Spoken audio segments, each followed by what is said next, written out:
सगळ्या महिलांना विचारतात मिळाले की नाहीत पैसे तुम्हाला, तू काय घरनं पैसे आणलेस तुझ्या? एक तर सरकार स्थापन करतानाच 50 खोके घेतलेस, म्हणजे गद्दाराला 50 खोके आणि बहिणीला फक्त 1500. फोडाफोडी करताना लाज नाही वाटली, गद्दारी करताना लाज नाही वाटली? मग जो आमचा लढा आहे तो मुसलमानांविरुद्ध आहे का? असं मला एक वाक्य शिवसेना प्रमुखांच्या भाषणातलं काढून दाखवा की सगळे मुस्लिम आपले शत्रू आहेत. नाही, जो कोणी माझ्यासोबत येईल तो माझा आहे. तो असेल हिंदू असेल, मुस्लिम असेल, ख्रिश्चन असेल, शीख असेल, कोणी असेल. माझ्या डोक्यामध्ये काहीतरी अशी वेडीवागडी स्वप्न नाही पडत आहेत की मला मी मुख्यमंत्री झालो, मी पुन्हा येणार आहे. तेव्हाच यायचं नव्हतं, तू पुन्हा कशाला येईल? त्यात आमचंच पाप आहे. कोणी तुम्हाला ओळखत नव्हतं तेव्हा तुम्हाला खांद्यावर बसून आम्ही नेलं, हे आमचं पाप आहे. पण जेव्हा गरज होती तेव्हा तुम्ही आमचा खांदा वापरलात, म्हणजे खांद्याचे दोन्ही अर्थ होतात. तेव्हाही तुम्हाला दिला, आताही तुम्हाला द्यायची इच्छा आहे राजकारणामध्ये. काँग्रेसने आज नाव जाहीर करावं किंवा राष्ट्रवादीने करावं, काँग्रेस आणि राष्ट्रवादीने एकमतात बघावं. मी त्यांच्यापैकी कोणी नाव जाहीर केलं तरी माझा आत्ता पाठिंबा तुमच्या सगळ्यांच्या साक्षीने देतो. चला होऊन दे. एक बोगस हिंदुत्वाचा बुरखा घालून माझ्या देशाचं संविधान हे बदलू पाहत आहेत. आणि म्हणून मी माझी भाषणाची सुरुवात केली होती देशभक्त जमलेल्या माझ्या तमाम देशभक्त बांधवांनो, भगिनी आणि मातांनो. काय चुकलं माझं याच्यात की आत्ताचं हे जे सरकार दुर्दैवाने दिल्लीत बसले केंद्रात परत, हे संविधान बदलायला निघाले आणि ते निघालेलंच होतं. त्यांच्या मनातलं ते काळं बाहेर आलंच होतं. आता ते किती म्हणो की हा फेक नरेटिव्ह हा त्यांचाच शब्द आहे आणि त्याला ते बळी पडले. तसं नाहीये. शेवटी अनुभवाचे बोल हे जास्त महत्वाचे असतात. गुरु हा लागतोच, पण अनुभवासारखा दुसरा गुरु नाहीये. आणि म्हणून तुषारजी आपण जे म्हणालात की आज जो काही निकाल तिकडे लागलाय, काश्मीरमध्ये लागलाय, हरियाणामध्ये लागलेला आहे, हे प्रत्येक राज्य आणि त्या राज्यातली जनता आपापल्या अनुभवाला जागून निर्णय घेत असतं. तसं पाहिलं तर तुम्ही लोकांचा जो आग्रहनामा मांडलात आणि ज्या काही अपेक्षा शिवसेनेकडनं आणि महाविकास आघाडीकडनं व्यक्त केलेल्या आहेत, त्याच्यात वेगळं काय, वेगळ्याची कोणती गोष्ट आहे की जी आजपर्यंत आम्ही बोलत नव्हतो? तुषारजी तुम्ही एक आणखी म्हणजे मी आता सगळं पहिलं सगळ्यांचे 2-3 मुद्दे घेतो, मग मला काय थोडं बोलायचं ते मी बोलतो. तुषारजी तुम्ही एकदम वर्मावरती बोट ठेवलेले आहेत. गुजराती आणि मराठी असा वाद कधीच नव्हता आणि तो होऊ नये अशी आमची इच्छा आहे. पण तुमच्याच भाषेत तुम्ही जे सांगितलं की 2 गुजराती ठग जे तिथे बसलेत,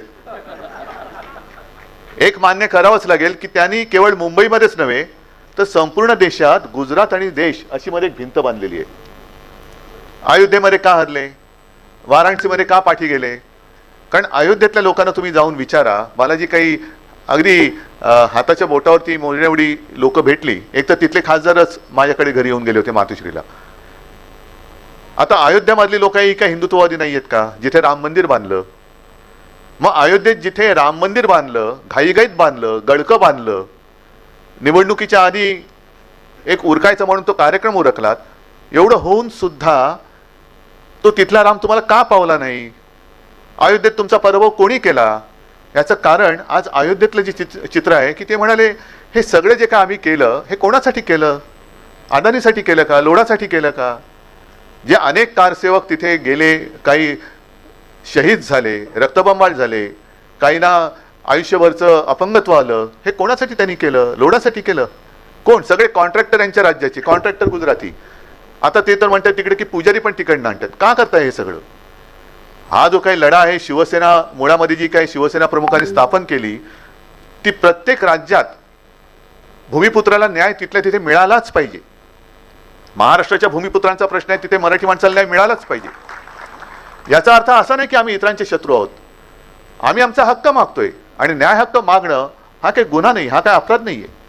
असं मला नाही वाटत कुठेही संविधानात लिहिले की न्याय हक्क मागणं हा गुन्हा आहे. आम्ही न्याय हक्क मागतो आहोत आणि प्रत्येक राज्यामध्ये त्याला तो न्याय हक्क मिळालाच पाहिजे. मग जो आमचा लढा आहे तो मुसलमानांविरुद्ध आहे का? असं मला एक वाक्य शिवसेना प्रमुखांच्या भाषणातलं काढून दाखवा की सगळे मुस्लिम आपले शत्रू आहेत. नाही, आमचा लढा जो आहे तो महाराष्ट्रप्रेमी किंवा महाराष्ट्रप्रेमी आणि महाराष्ट्रद्रोही, देशद्रोही आणि देशप्रेमी हा लढा आहे. जो आपला देश आहे, ज्या देशासाठी मी जीव द्यायला तयार, असा कोणी जो बोलणारा असेल आणि काही लोक अशी होऊन पण गेलेत की ज्यांनी खरोखर देशासाठी आपला प्राण दिलेला आहे, तो जातपात धर्माने कोणी असला तरी तो आमचा आहे, हे आमचं हिंदुत्व आहे. आणि ज्याप्रमाणे मी लोकसभा निवडणुकीच्या प्रत्येक प्रचार सभेच्या भाषणात ते काही जणांना पोटात गोळा आला की जी शिवसेना प्रमुख आपल्या भाषणाची सुरुवात करायचे, पहिल्यांदा करायचे की जमलेल्या माझ्या तमाम मराठी बांधवांनो, भगिनींनो आणि मातांनो. मग त्यांना जेव्हा कळलं की अरे जरा थोडा हिंदू आणि हिंदुत्वावरती एक आघात होतोय, मग त्यांनी सुरुवात केली की जमलेल्या माझ्या तमाम हिंदू बांधवांनो, भगिनींनो आणि मातांनो. आणि लोकसभेत मला जेव्हा लक्षात आलं की संपूर्ण देशावरतीच एक घाला आलेला आहे, एक बोगस हिंदुत्वाचा बुरखा घालून माझ्या देशाचं संविधान हे बदलू पाहत आहेत. आणि म्हणून मी माझी भाषणाची सुरुवात केली होती, देशभक्त जमलेल्या माझ्या तमाम देशभक्त बांधवांनो, भगिनींनो आणि मातांनो. काय चुकलं माझं याच्यात?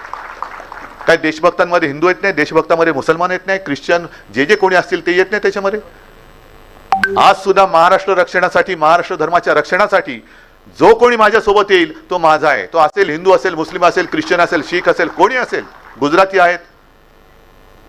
महाराष्ट्र रक्षण करणं, महाराष्ट्राचा धर्म राखण्यासाठी म्हणून जो कोणी आपल्या सोबत येत असेल तो आम्हाला पाहिजे. कारण हे संकट फार मोठं आहे. जो एक तुम्ही नवीन महाराष्ट्र घडवण्याची अपेक्षा व्यक्त केली, नवीन महाराष्ट्र घडवण्याची गरजच नाहीये. माझ्या महाराष्ट्राचं जे स्वत्व आहे ते टिकवलं तरी माझा महाराष्ट्र कित्येक पावलाने अनेक इतर बाकीच्यांपेक्षा पुढारलेला आणि सुधारलेला माझा महाराष्ट्र आहे. ते स्वत्व टिकवा फक्त, बाकी काही नको. नवीन महाराष्ट्र घडवणार म्हणजे काय घडवायचं? काही नाही. आपलं जे स्वत्व आहे, मला एक सांगा, तुम्ही कोणतेही क्षेत्र घ्या, क्रांतिकारकांचं क्षेत्र घ्या, साधू संतांचं घ्या, समाज सुधारकांचं घ्या, कलाकारांचं घ्या, साहित्यिक आहेत, सगळे आहेत, अगदी जवान आहेत, असं एक क्षेत्र सांगा की जिथे इतर राज्यांपेक्षा माझा महाराष्ट्र मागे आहे. कोणतंच नाहीये. माझा महाराष्ट्र प्रत्येक क्षेत्रात हा पुढे आहे. हा आपला महाराष्ट्र आहे, माझा महाराष्ट्र आहे. आणि असा महाराष्ट्र प्रत्येक, काय म्हणून आम्ही या दोन ठगांची गुलामगिरी स्वीकारायची? कोण लागतं तुम्ही आमचे? दुर्दैवाने तुम्ही तिकडे बसलात, आमचंच पाप आहे. कोणी तुम्हाला ओळखत नव्हतं तेव्हा तुम्हाला खांद्यावर बसून आम्ही नेलं, हे आमचं पाप आहे. हे मी जाहीररित्या मला कबूल करावं लागते. हे दुर्दैव आहे. पण जेव्हा गरज होती तेव्हा तुम्ही आमचा खांदा वापरलात. म्हणजे खांद्याचे दोन्ही अर्थ होतात. तेव्हाही तुम्हाला दिला, आताही तुम्हाला द्यायची इच्छा आहे राजकारणामध्ये. आता सुद्धा आमची इच्छा आहे की राजकारणात तुम्हाला खांदा द्यावा. जनता वाटच बघते. पण ही जी काय एक मतलबीपणा आहे, हा मतलबीपणा तुमचा लपून नाही राहिलेला. वापरा आणि फेकून द्या. कशासाठी? काय, कोण तुम्ही आहात? कोण? काय म्हणून तुम्हाला देश पाहिजे? आणि देशातली लोकशाही का तुम्हाला संपवायची? जर लोकशाही नसती तर तुम्ही निवडून आला असतात का? आज निवडून आल्यानंतर तुम्ही जी काही लोकशाही खतम करण्याची भाषा करता आहात आणि नवी तशी पावलं टाकता आहात, ही पावलं ही आता लोकांनी ओळखली पाहिजेत. लोकांचा आग्रहनामा मला मान्य आहे, पण नुसता आग्रहनामा करून चालणार नाहीये. तुम्ही आग्रहनामा काय वाचलात आत्ता, आणि ठीक आहे मला मतं पाहिजेत, मी म्हणतो सगळ्याच्या सगळा आग्रहनामा जसा आहे तसा मंजूर. पण हा आग्रह जसं जनता आमच्याकडनं धरते तसं जनतेकडे माझा आग्रह आहे की पहिल्या प्रथम हे जे काही सरकार आहे, घटनाबाह्य सरकार आहे, ते तुम्ही घालवा. हा माझा आग्रह तुम्ही मान्य केलात तर मी तुमचा आग्रह मान्य करण्याच्या परिस्थितीत येऊ शकेन ना. एकतर्फी आग्रह होऊ चालत नाहीये. कारण मला काय पाहिजे, मी एक 1.5 महिन्यापूर्वी षण्मुखानंद हॉलमध्ये महाविकास आघाडीचा जो कार्यक्रम झाला तेव्हा जे जाहीर केलं तेच सांगतो. कारण उल्काताई तुम्ही बोललात की महाविकास आघाडीमध्ये जर काही वाद होणार नसेल तर, मी तेव्हाही बोललो, आत्ताही बोलतो, काँग्रेसने आज नाव जाहीर करावं किंवा राष्ट्रवादीने करावं. काँग्रेस आणि राष्ट्रवादीने एकमत बघावं. मी त्यांच्यापैकी कोणी नाव जाहीर केलं तरी माझा आत्ता पाठिंबा तुमच्या सगळ्यांच्या साक्षीने देतो. चला होऊन दे. कारण मुळामध्ये मला माझा महाराष्ट्र प्यारा आहे. मला महाराष्ट्राचं हित साधायचंय. माझ्या डोक्यामध्ये काहीतरी अशी वेडीवागडी स्वप्न नाही पडत आहेत की मी मुख्यमंत्री झालो, मी पुन्हा येणार आहे, तेव्हाच यायचं नव्हतं, तू पुन्हा कशाला येईल. पण महाराष्ट्र वाचवण्यासाठी जे जे करता येणं गरजेचं आहे ते मी केल्याशिवाय राहणार नाही, हा माझा निर्धार आहे. आणि त्याच्या आड जर ही लोक येणार असतील काळ्या मांजरासारखी तर त्यांच्या पेकटात लाथ घालणार नाही असं कोणी समजू नये. मला घालावीच लागेल. हा जो काही आपण निर्धार केलेला आहे, वज्र निर्धार, तो फार महत्वाचा आहे. आणि तुम्ही सगळेजण सगळ्या संस्था ह्या स्वयंसेवी संस्था आहेत. म्हणजे तुमचं याच्यामध्ये स्वार्थ नाही. स्वार्थ काय? तुमचा तरी काय आणि आमचा तरी काय? स्वार्थ आपला एकच आहे की माझा महाराष्ट्र आणि माझ्या महाराष्ट्राच्या पुढच्या पिढ्या ह्या स्वाभिमानाने जगल्या पाहिजेत. या दोन ठगांच्या गुलामगिरीमध्ये त्या जगू देणार नाही, हा वज्र निर्धार आपला असला पाहिजे. आम्ही नाही गुलामी पत्करणार. काय म्हणून पत्करायची? आणि मग त्याच्यानंतर जो काही एक मुद्दा येतो ना, की मग हिंदुत्व म्हणजे काय, मुस्लिम म्हणजे काय, ख्रिश्चन म्हणजे काय. मग काही जण मला म्हणतात की तुमचं हिंदुत्व आहे प्रबोधनकारांचं हिंदुत्व आहे. असं नाहीये. हिंदुत्व हे हिंदुत्वच आहे, पण काळानुसार त्याच्यामध्ये काही भूमिका घ्याव्या लागतात. जे काही मी बोलतोय की मला शेंडी जानव्याचं हिंदुत्व मंजूर नाही, हे माझं वाक्य नाहीये, बाळासाहेबांचं वाक्य आहे. मला देवळात घंटा बडवणारा हिंदू नको, हे माझं वाक्य नाहीये, बाळासाहेबांचं, माझ्या वडिलांचं वाक्य आहे. पण काळानुसार जर का बघाल तर प्रबोधनकार म्हणजे माझे आजोबा हे ज्या काळामध्ये काम करत होते त्या काळामध्ये एकतर पारतंत्र्य होतं. हिंदू समाज हा बऱ्याचशा बुरसटलेल्या रूढी परंपरांमध्ये अडकलेला होता, बऱ्याच बुरसटलेल्या होत्या. ते हिंदुत्व मला मान्य नाहीये, अजिबात नाहीये. आणि माझ्या वडिलांनाही ते नव्हतं, बाळासाहेबांनी नव्हतं. पण तेव्हा ते बुरसटलेले हिंदुत्ववादी यांच्या विरुद्ध माझे आजोबा लढले.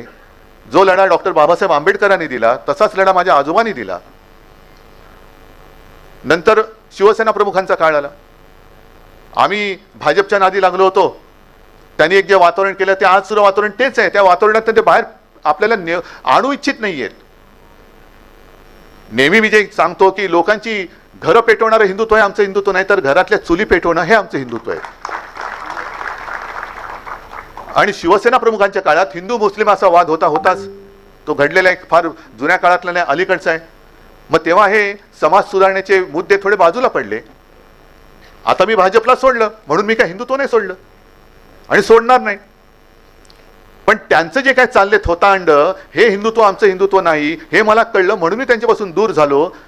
आता माझ्यासमोर परत ते बुरसटलेले हिंदुत्ववादी जर उभे राहणार असतील आणि त्यांच्याशी मी लढत असेल तर तुम्हाला कदाचित ते वाटणं स्वाभाविक आहे की माझं हिंदुत्व हे प्रबोधनकारांचं हिंदुत्व आहे. हिंदुत्व हिंदुत्वच आहे. हे कोणावरही अन्याय करणारं हिंदुत्व नाहीये, अजिबात नाहीये. यांचं जे काय चालतं मोदींचं, निवडणुकीपर्यंत सबका साथ आणि निवडणूक जिंकल्यानंतर मित्राचा विकास, हे आमचं हिंदुत्व नाहीये. आज या कठीण काळामध्ये म्हणजे यांनी एवढा नालायकपणा केलेला आहे की ज्या शिवसेनेने तुम्हाला कठीण काळामध्ये साथ दिली, सोबत दिली, संगत दिली, काय तेव्हा सत्ता काय हो, आपले महापालिका निवडून येणं, एखाद दुसरा आमदार येणं, खासदार एक दोन निवडून आले म्हणजे स्वप्नवरच वाटत होतं. राज्यामध्ये आपले आमदार निवडून आले, मुख्यमंत्री झाले, पंतप्रधान तर खूप अवघड किंवा अशक्यप्राय गोष्ट होती. मग वाजपेयी पहिले पंतप्रधान झाले, 13 दिवसाचे काय होईना पण पंतप्रधान झाले. केवढं अप्रूप वाटलं होतं की जणू काय आता स्वर्ग दोन बोट काय, जणू काय स्वर्गातच आलो, असे ते सगळं वातावरण होतं. एकूण शिवसेना आणि भारतीय जनता पक्षाच्या आयुष्यामध्ये युतीच्या काळात सत्ता किती काळ आमच्याकडे होती. कठीण काळामध्ये आम्ही त्यांना साथ दिली होती. हे तिकडे माडीवरती चढले आणि आम्हाला लाथा घालायला लागले. हा जो काही आपमतलबीपणा आहे हा देशाला म्हणजे केवळ आपल्यालाच नाही तर देशाला घातक आहे, संपूर्ण देशाला घातक आहे. आणि म्हणून तुम्ही संस्था ज्या काम करतात निस्पृहपणाने, काय व्हायचं मला काही नको रे, पण तुझं वाईट होऊ नये ही माझी इच्छा आहे, ही माझी तळमळ आहे. तुमचं लोक का ऐकतात, कारण त्यांना माहिती आहे हा मत मागायला नाही येत, हा माझं मत बनवायला येतो. मत बनवणं आणि मत मागणं ह्याच्यामध्ये फरक आहे. तुम्ही मत बनवणारी लोक आहात आणि त्यामुळे तुमचं महत्व फार मोठं आहे. जिथे आम्ही पोचू शकत नाही, ठीक आहे ना, असं धरून चला की जाहीर सभा आहे, ह्या तर मला रोज मी लहानपणापासून बघतच आलेलो आहोत. पण तुम्ही जे काम करता ते घरोघरी जाऊन करता, म्हणून लोक तुम्हाला कदाचित राजकारण्यांना ते दार उघडत नसतील पण तुम्हाला दार उघडतात आणि आपुलकीने तुम्ही त्यांची विचारपूस करता, म्हणून तुमचं फार महत्व आहे. आणि म्हणूनच आजचा जो काही कार्यक्रम केला, तुम्ही सुद्धा कोणत्याही राजकारणी पक्षाच्या राजकारण्याच्या वळचणीला न जाणे तुम्ही सगळे लोक आम्हाला आमंत्रित करताय, तुम्ही आमच्या सोबत येऊ इच्छित आहे, म्हणजे नक्कीच ही क्रांतीची सुरुवात होते. ही क्रांतीची सुरुवात होते. आणि तुम्हाला नेमकं काय करायचंय उल्काताई, बाकी ह्या सगळ्या गोष्टी ज्या आहेत त्या तुमच्याकडनं आणखीन मी समजून घेणार. आपण एकदा दोनदा बसलो होतो. फक्त जरा आज सुद्धा मला थोडीशी घाई काय आहे की तुमच्याशी बोलताना घरी माझ्याकडे महाराष्ट्रातून बाकी आलेले लोक मला दिसत आहेत. आता रोज माझे त्यांच्याशी गाठीभेटी सुरू आहेत. तुमचं महत्वाचं काम काय आहे की जनतेला भ्रमातून बाहेर काढणं. आणि भ्रम कोणता आहे की असं धरून चला की आता ही प्रचारची सभा आहे आणि आम्ही सगळे राजकीय पक्षाचे वेगवेगळे लोक सगळे नेते इकडे आलेलो आहोत. आणि मी जर तुम्हाला सांगितलं की तुम्ही मला मत दिलत तर मी तुम्हाला चंद्रावरती घर देईन, तुम्ही काय बोलाल? जुमला नाही, यांना विचारा, देताय तुम्ही? देणार? तुषारजी तुम्ही तर महात्माजींचे पंटू आहात. फुलकाताई तुम्ही मोठ्या समाजसेवी आहात, निखिलजी तुम्ही आहात, चंद्रावती घर नाही देऊ शकत? मी देतो घर तुम्हाला. मग तुम्ही विचार काय करता, अरे चंद्रावती घर मिळणार नाही मला पण माहिती आहे, सगळे नाही म्हणते, पण हा हो बोलतोय. मग ह्याला दिलं तर मिळणार नाहीच आहे, पण ह्याला दिलं तर हा हो बोलते. एकदा देऊन बघू ना, मिळालं घर तर. आणि मग त्याच्यानंतर निवडून दिल्यानंतर मग तुम्ही काय म्हणालात आता, चुनाव के दरम्यान ऐसे जुमले करने ही पडते हैं. मग त्यांचे अच्छे दिन आएंगे, वो गले की हड्डी बन गया. अरे शाकाहारी माणसाच्या गळ्यात हाडं अडकायला लागली आश्वासनाची, तर कसं चालणार असं? हो अच्छे दिन हमारे गले की हड्डी बन गया, हड्डी अटक गई. काय हे सगळी जुमलेबाजी, या जुमलेबाजीमध्ये लोक सुद्धा बघतात की अरे काय करायचं तरी काय. आणि मग दुर्दैवाने म्हणा, कारण मी स्वतः त्याचा अनुभव घेतलेला आहे. प्रचाराच्या दरम्यान मी जेव्हा फिरतो, ग्रामीण भागात फिरतो, आता सुद्धा 1-2 महिन्यापूर्वी गेलो तर संभाजीनगरमध्ये एका शेताच्या बांधावरती उतरला, आमदारच होते सोबत. शेतकऱ्यांशी बोललो, शेतकऱ्यांनी माझ्या पाया पडले की उद्धवजी तुम्ही आम्हाला देवासारखे आहात, तुम्ही आमचं कर्ज माफ केलं, सगळं केलं. ठीक आहे, मी काय उपकार नाही केले. आता जसे योजनांचा यांना म्हणजे नुसताच काय शब्द वापरायचा कळत नाही, पण एका मागोमाग योजनांचा पाऊस पाडतायत, अंमलबजावणीचा दुष्काळ आहे, पण एक एक योजना दणादण जाहीर करतायत. आणि मग जाऊन समारंभ करतायत, पैसे देऊन लोक आणतायत, एसटी गाड्या देत आहेत, फुकटच्या साड्या वाटतायत. आणि मग आल्यानंतर लोकांना सगळ्या महिलांना विचारतात, मिळाले की नाहीत पैसे तुम्हाला? अरे तू काय घरनं पैसे आणलेस तुझ्या? आमच्या हक्काचे पैसे तू ढापलेस. एक तर सरकार स्थापन करतानाच 50 खोके घेतलेस, म्हणजे गद्दाराला 50 खोके आणि बहिणीला फक्त 1500. फोडाफोडी करताना लाज नाही वाटली, गद्दारी करताना लाज नाही वाटली. आणि आता हे आमचेच पैसे आम्हाला देऊन तू माझ्या महाराष्ट्र धर्माशी गद्दारी करायला लावतोयस. हा माझा महाराष्ट्र धर्म नाहीये. पण जे काही समारंभ चाललेत, मी एक तरी कार्यक्रम असा केला की शेतकऱ्यांना जाऊन मिळतात का पैसे, किती जणांना मिळाले, याला माफ केलं. मी नाही केलं असं, कारण माझं मी कर्तव्य केलं, मी माझं कर्तव्य केलं. करोना काळामध्ये सुद्धा जे काही केलं हे ते पुसून टाकायला बघतायत. अरे तुमची जी काही भाजप शासित राज्य होती आहेत त्यांच्या तुलनेत माझ्या महाराष्ट्राचं काम बघा. आणि तिथे जर का मी मागे पडलो ना, तर मी पुन्हा कधी कोणाला तोंड नाही दाखवणार. काढा मांडा हिशोब. मग कारण नसताना भुई तोपत्यात बसायचं, करोना काळातला घोटाळा करू. अरे तुमच्या व्हेंटिलेटर आणि तुमच्या सगळ्यामध्ये किती घोटाळा झाला. एक तर पीएम केअर फंडातला घोटाळा कोण बोलतच नाही त्याच्यामध्ये, एवढे मोठे केले. म्हणजे आता एवढे घोटाळे झालेत की आता 70,000 कोटीचा घोटाळा लाचतो. मी काय 70,000 म्हणजे काय सुट्ट्या पैशाचा घोटाळा आहे. एवढे घोटाळे मोठे झालेले आहेत. हे सगळे तुम्हाला लोकांसमोर मांडावे लागतील. गावागावामध्ये जेव्हा होर्डिंग लागतात ना, आता तर जाहिराती, हा सगळा आपला लुटीचा पैसा आहे, हे आपल्याला लुटतायत. म्हणजे छत्रपती शिवाजी महाराजांनी सुरत लुटली होती स्वराज्यासाठी, हे 2 ठग माझा महाराष्ट्र लुटतायत, महाराजांचा महाराष्ट्र लुटतायत. आणि तोच लुटीचा पैसा वापरून स्वतःची जाहिरात करतायत, एसटीची जाहिरात, ह्याची जाहिरात. आणि मग सरकारची जाहिरात लागल्यानंतर मोठे मोठे सगळे, म्हणजे यांचं बजेट बघा किती असेल. मोठमोठे सगळे तारका आणि तारे घेत आहेत आणि आम्हाला डोळ्यासमोर काजू चमकवत आहेत. यांचं बजेट किती मोठं असेल. 50 कोटी लोकांना गॅस सिलेंडर दिले. तुम्हाला सगळ्यांना काय वाटेल, मला नाही मिळालं, पण यांचा फोटो आहे, मोदींचा फोटो आहे, सरकारी जाहिरात आहे. सरकारवरती नसल्या तरी सरकारच्या जाहिरातीवरती अजून लोकांचा विश्वास आहे. मग 50 कोटी लोकांना मला नाही मिळाले, पण 50 कोटी म्हणतात म्हणजे बाजूच्यानं मिळालं असेल. बाजूच्या गावात विचारलं तर तो मला नसेल मिळालं, पण ह्याला मिळालं असेल. हे असं प्रत्येकाला वाटत. म्हणजे जे नरेटिव्ह म्हणतात ना, फेक नरेटिव्ह, हे जाहिरातीच्या माध्यमातून हे बिघाडी सरकार दाखवते तुम्हाला की आता असं होणार, आता असं झालं, आता तसं झालं. काय नाही, हे सगळं फेक नरेटिव्ह हे ते करतायत. आणि म्हणून मला तुमची आवश्यकता आहे की तुम्हाला गावागावात जाऊन, जे मी सांगितलं होतं 14 साली नरेंद्र मोदींनी केलं होतं चाय पे चर्चा. आता 14 साली चहा कितीला मिळायचा आणि आता कितीला मिळतो तो भाग वेगळा. त्याच्यावरती पण एकदा चर्चा करा. दूध किती महागलं, साखर किती महागली, मग त्याच्यावरती जीएसटी किती लागला, ह्याच्यावरती पण चर्चा करा. आणि शिवसैनिकांनी मी लोकसभेच्या आधी कार्यक्रम दिला होता की होऊनच जाऊ दे चर्चा. जा गावातल्या वाड्या वस्त्या पारांवरती बसा आणि काय कुठल्या गावात काय योजना आणल्या त्याचा एक आढावा घ्या तुम्ही. करा त्याचा एकदा फडशाच पाडा तुम्ही. काय ही योजना, महिलांसाठी योजना मिळाल्या का? शिक्षण आता तुम्ही जे काय मला एक दिलं त्याच्यात PG काय KG to PG महिलांना मोफत शिक्षण मला वाटतं आहे. पण शिकलेली महिला आपण एसटी वरती वगैरे बघतो, मुलगी शिकली, प्रगती झाली आणि पुढे काय 1500 देऊन घरी बसवली. मुलगी शिकली, प्रगती झाली, 1500 देऊन घरी बसवली, कारण काम नाही द्यायला आम्हाला. उपयोग काय त्या शिक्षणाचा? शिक्षणाचा उपयोग तरी काय? शिक्षणाचा उपयोग होणार असेल तर या पुढच्या गोष्टी आहेत. उद्योगधंद्याचा नाही पत्ता. कोविड काळामध्ये सुद्धा जे आपण उद्योगधंदे इकडे आणू इच्छित होतो, सामंजस्य करार झाले होते, गद्दारी करून आणि सरकार पाडल्यानंतर सगळे उद्योग कुठे गेले? तुषारजी, मी नाही बोलत. हे वास्तव आहे. हे वास्तव आहे. का मला दोन तुमच्या भाषेत सांगायचं, या दोन ठगांना विचारायचंय, का तुम्ही आमच्या सुखामध्ये मीठ कालवताय? का मीठ कालवताय? का हा भेदभाव करताय? का हे वैमनस्य का वाढवताय?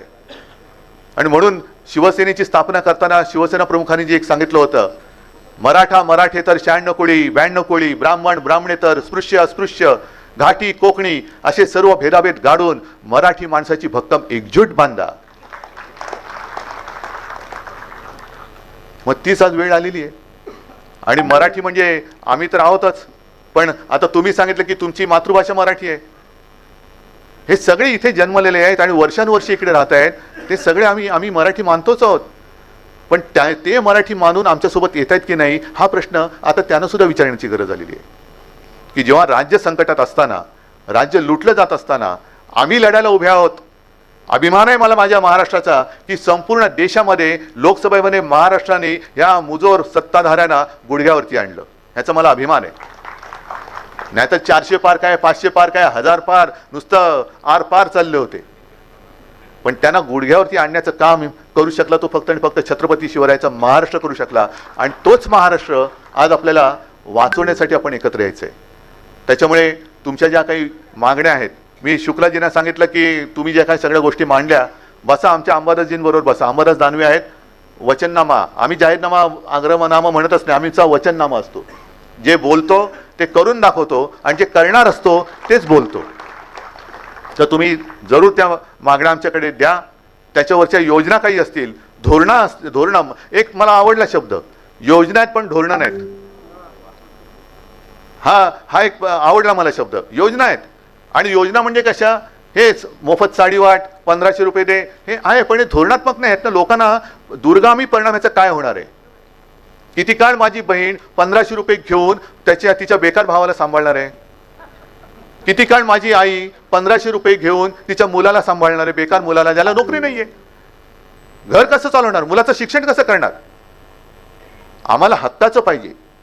आणि यांचं जे चाललंय ना की तुम्ही हक्क नाही मागायचे, हक्काचं मागाल तर तुमच्यावरती आम्ही ईडी, इन्कम टॅक्स, सीबीआयच्या रेट टाकू, तुम्हाला जेलमध्ये टाकू. आम्ही देऊ ती भीक घ्या आणि गपचूप पडून राहा. आम्ही सांगू त्या शब्दाच्या बाहेर जायचं नाही. ही मुजोरी माझा महाराष्ट्र सहन करणार नाही, अजिबात करणार नाही.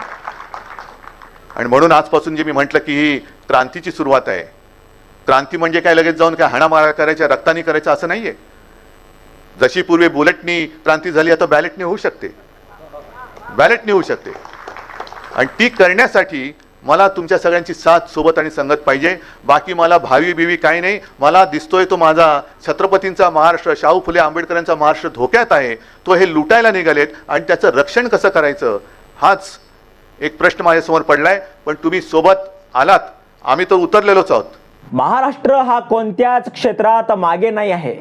तो स्वाभिमानी असून येथील पुढच्या पिढ्या स्वाभिमानाने जगल्या पाहिजेत. पण दिल्लीतील दोन ठग राज्यावर गुलामगिरी लादू पाहत आहेत. त्यामुळे आपण या राज्यात दोन ठगांची गुलामगिरी का स्वीकारायची, अशा शब्दात शिवसेना पक्षप्रमुख उद्धव ठाकरे यांनी पंतप्रधान नरेंद्र मोदी व गृहमंत्री अमित शहांवर टीका केली आहे. यावेळी त्यांनी पुन्हा एकदा काँग्रेस राष्ट्रवादीला मुख्यमंत्री पदाचा जाहीर करण्याचं आवाहन करतानाच आपण पुन्हा उपमुख्यमंत्री होणार असं बोललेलो नाही, असा टोला फडणवीस यांना लगावला.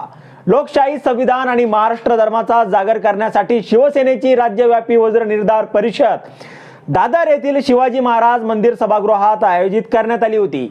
या परिषदेला मार्गदर्शन करताना उद्धव ठाकरे यांनी आज भाजप आणि महायुती सरकारवर टीका केली आहे. महाराष्ट्रात गुजरात आणि मराठी असा वाद कधीच नव्हता, पण तिथे ठग बसलेत. त्यांनी गुजरात आणि संपूर्ण देश अशी भिंत बांधली आहे. छत्रपती शिवाजी महाराजांनी स्वराज्यासाठी सुरत फुटली होती, पण दोन ठग महाराजांचा महाराष्ट्र लुटतायत, तोच लुटीचा पैसा वापरून स्वतःची जाहिरात करत आहेत. सरकारवर विश्वास नसला तरी सरकारच्या जाहिरातींवर अजून लोकांचा विश्वास आहे. जे फेक नरेटिव्ह म्हणतात ते जाहिरातांच्या माध्यमातून हे बिघाडी सरकार दाखवत आहेत, असं उद्धव ठाकरे म्हणाले. यावेळी उद्धव ठाकरे यांनी महाविकास आघाडीच्या मुख्यमंत्री पदाचे नावे जाहीर करावे असा पुनरुच्चार केलाय. काँग्रेस व राष्ट्रवादीने कोणाचंही नाव जाहीर केल्यास तुमच्या सर्वांच्या साक्षीने त्या नावाला माझा आत्ताच पाठिंबा देतो असं त्यांनी स्पष्ट केलंय. जेव्हा गरज होती तेव्हा त्यांनी आमचा खांदा वापरला. खांद्याचे दोन अर्थ होतात, तेव्हाही तुम्हाला दिला, आताही तुम्हाला राजकारणामध्ये खांदा द्यायची इच्छा आहे. जनता वाट बघते असं सांगत मतलबीपणा तुमचा लपून राहिलेला नाही अशी टीका उद्धव ठाकरे यांनी भाजपवर केली आहे. आता त्यांच्या या वक्तव्यावर तुम्हाला काय वाटतं? तुमचं मत कमेंट बॉक्समध्ये लिहायला अजिबात विसरू नका. व्हिडिओ आवडला असेल तर जास्तीत जास्त शेअर करा आणि आतापर्यंत मराठी जनता आपण आपल्या या चॅनलला सबस्क्राईब जर केलेलं नसेल तर चॅनलला सबस्क्राईब करा.